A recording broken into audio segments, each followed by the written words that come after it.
Welcome to Back to Health, your source for the latest in health, wellness, and medical care. Keeping you informed so you can make informed healthcare choices for yourself and your whole family. Back to Health features conversations about trending health topics and medical breakthroughs from our team of world-renowned physicians at Weill Cornell Medicine. I'm Melanie Cole, and today we're evaluating the risk of summer activities amid the COVID-19 pandemic. Joining me is Dr. Matthew Simon. He's an associate hospital epidemiologist and an assistant professor of clinical medicine in the Division of Infectious Diseases at New York Presbyterian Hospital, Weill Cornell Medical Center. Dr. Simon, it is such a pleasure to have you here, and what a great topic. So many people have many questions. Let's start with, what have we learned about how the virus is transmitted? What do we know now that we maybe didn't know 6 months ago? Thanks, Melanie. It's great to be here. What we know now is that the virus is transmitted through close contact with another person who's infected. And I think one of the key things that we've learned is that people can be asymptomatic or pre-symptomatic before the onset of symptoms and still potentially transmit the virus to other people. So I think that's one of the key points that we've learned since the start of the outbreak that wasn't really recognized early on, and it's important for people to understand. I think another key point is that you really have to be in close contact with another person to become infected, and the role of surfaces, it seems to be really less important. It's not impossible, but really not the primary mode of transmission of this virus. Well, thank you so much, Dr. Simon, for clearing that up. That's really interesting news now as the summer's in full swing and we want to go to beaches or take our kids to the park. Tell us the current recommendations as to activities that we can do safely. What are some guiding principles to keep in mind, Dr. Simon? Yeah, I think those guiding principles are really important. Full disclosure here, even though I'm the epidemiologist, my wife really decides what we're going to do over the summer. So I think that's really important for families to decide together kind of what activities they're willing to do. I think it's hard to make clear recommendation one way or other. I think a lot of the decision-making should be based on the risk assessment, and some of that needs to be individualized based on what you and your family are comfortable doing. Outdoors is much, much lower risk than indoors, and that's because the ventilation really just dilutes out the virus, and it's much, much more difficult to transmit the virus in an outdoor versus an indoor setting. Second is who are you going to be in contact with? Are these people in your household? Are they people that you know really well and already have contact with, or are they a lot of people that you don't know? And what's the number of people you're going to come into contact? And really, what's the possibility for physical distancing? How long are you going to be in contact with people? So avoiding crowds, I think, is another really important guiding principle. So then let's dig into some of these things. Family barbecues, and I'm grappling with this one myself. What should we keep in mind? Because we can keep our distance, we can wear masks, but there's the table where we put out the potato salad or the hot dogs. And you mentioned surfaces in the answer to your first question. So, I mean, are we sharing a spoon to dig out the potato salad? Should we be wearing gloves, one person up at the table at the time? How can that all work? Yeah, I think an outdoor barbecue with family is something that's okay. I think, as you said, that maintaining a distance is key. I think in terms of the surfaces, there's ways to kind of minimize the number of people who are touching, serving trays. I think you want to have hand-hide Purell or, readily available, or any alcohol-based hand sanitizer. So I think as long as people are conscious of the social distancing and trying to minimize touching common surfaces, I think an outdoor barbecue is a lower risk activity. People could really bring their own spoons. when they're digging into that stuff too. And Absolutely. keeping the Purell around is a really great idea. What about family vacations? A lot of families want to take some kind of a vacation, but they're not sure if they can go somewhere where they will feel safe, or if they should not be stopping at rest stops. If someone does take a vacation, what's the safest way to travel right now, Dr. Simon? Is flying safe? Tell us a little bit about vacations. Yeah, I think it's okay to go on a vacation. I think you want to be conscious of where you're traveling to and what's the risk of what's the transmission like in that state. So a lot of states in the U.S. right now are experiencing outbreaks. So you want to have some sense of how much transmission is going on in the community that you're visiting. So I think that's an important piece of the risk assessment. I think car is probably the safest way to travel with your family, just because you're not going to be coming into contact with other people as frequently. Planes themselves, the air circulation is actually pretty good. It's not as bad as people sometimes think, and it gets filtered. So if you really do need to fly, it's kind of more about minimizing your interaction with all the other people that you're going to be traveling with, and still kind of trying to maintain some distance on the flight as much as possible. So I think vacations are safe, but you want to really think through how are you going to get there, where am I going to be staying, and what are the interactions with other people going to be like. As far as rest stops are concerned, I mean, I think that's unavoidable. As you're driving along the highway, there's definitely risks of just pulling over on the side of the road. So I think when you're using a rest stop, I think you want to go in and out as quickly as possible, wearing your mask, and then just performing good hand hygiene after you're using the restroom. And I think there's really not a high risk of transmission from the restroom itself. It's going to be, again, the proximity to other people. So really trying to minimize that as much as possible. But there's definitely an ick factor, but I think it's safe to use the restroom, taking the precautions that we just talked about. Well, thank you for that. So unfortunately, many people have had to cancel their weddings. If they decide to have a small one, how small is acceptable? Because we keep hearing in the news about smaller groups and smaller crowds, and they talk about school classrooms of being a certain number. What is that number? As an epidemiologist, an infectious disease specialist, what is that small number that is acceptable? Yeah, I think for a wedding, there's no kind of one number that's right. I think the smaller the better is from minimizing the risk of transmission standpoint. But I think, at least in New York State right now, the maximum number of people that can gather at any one time is 25. So that would be the most number of people. But I would just say that the smaller the better in terms of, any gathering. Well, that's very good advice, something I know that a lot of people want to know. And if restaurants start seating people outside, or even some are doing inside, can we start eating out at restaurants? I mean, we can't eat with a mask on.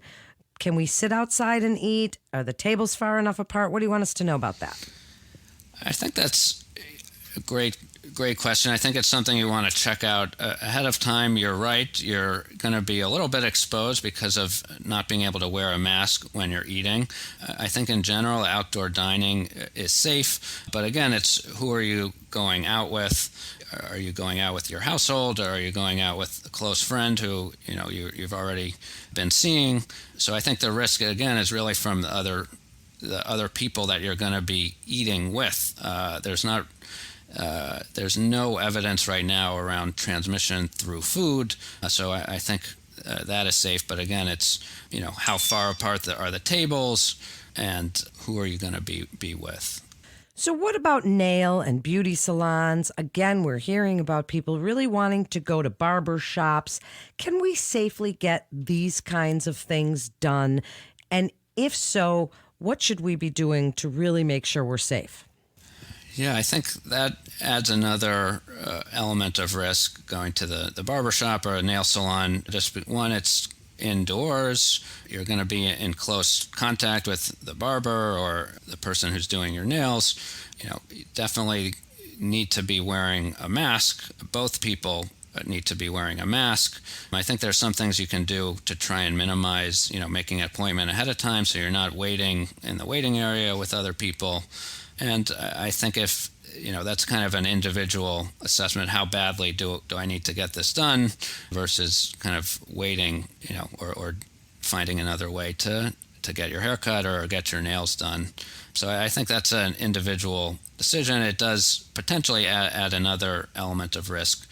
But I think with, everyone wearing a mask, it is possible to do those things safely.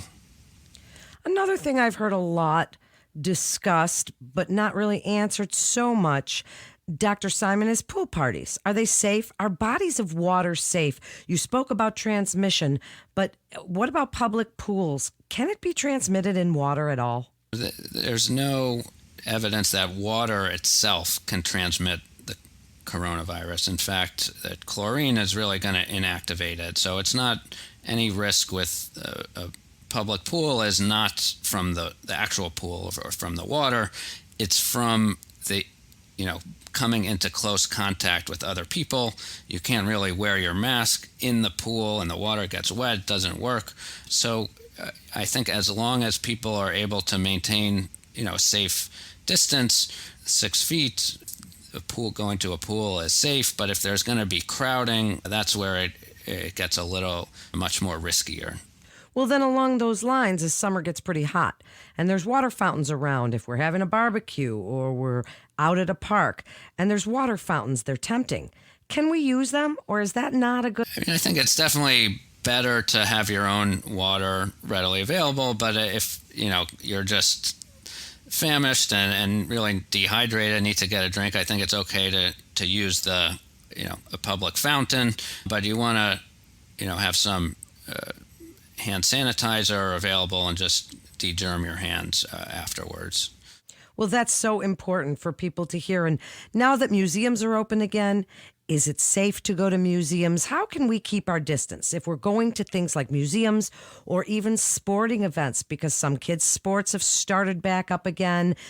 Tell us a little bit about things where we might have to be around other people.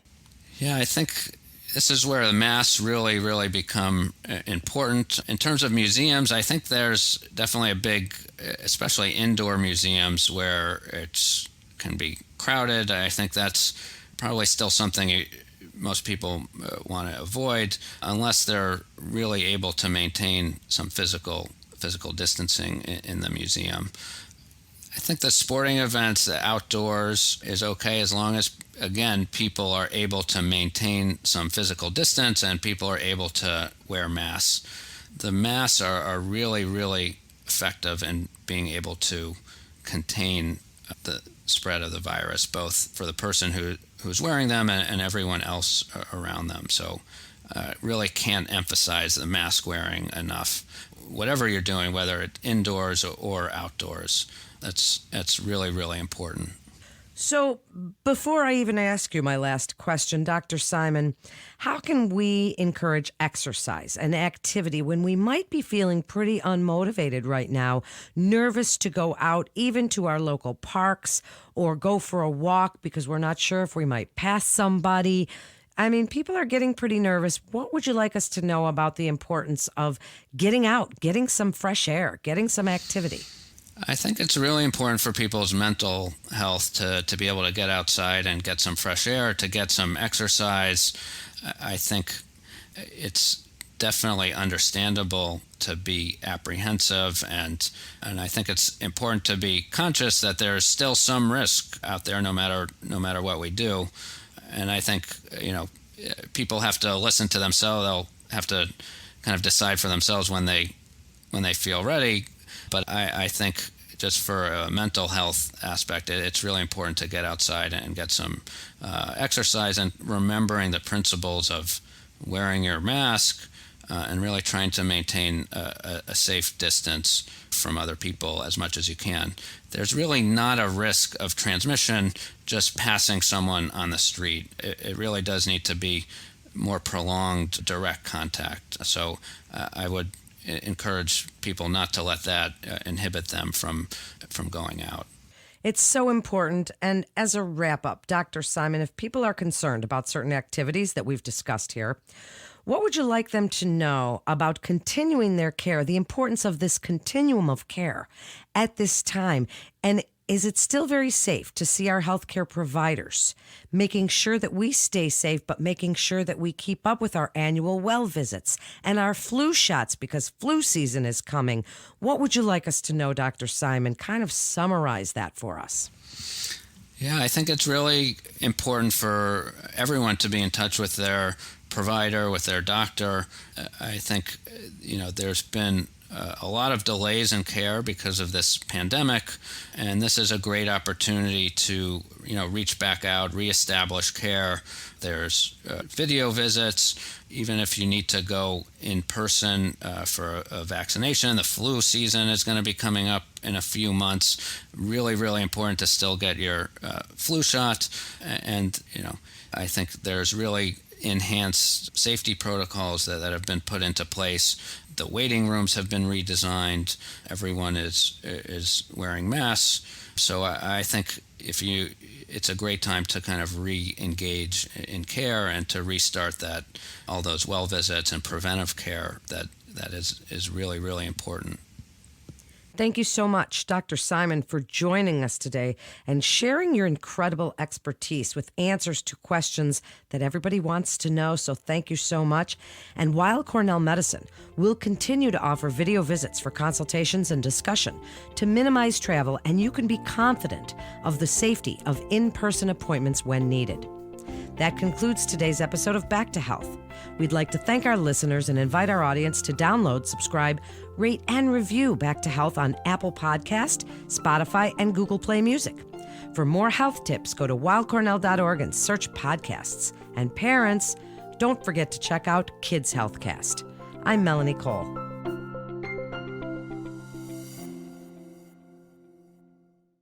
If you or a loved one is undergoing cancer treatment, rehabilitation medicine can help with recovery and ease painful side effects. If you'd like to learn more about cancer care, we have a podcast dedicated to oncology, CancerCast, hosted by Dr. John Leonard, a leading hematology oncologist.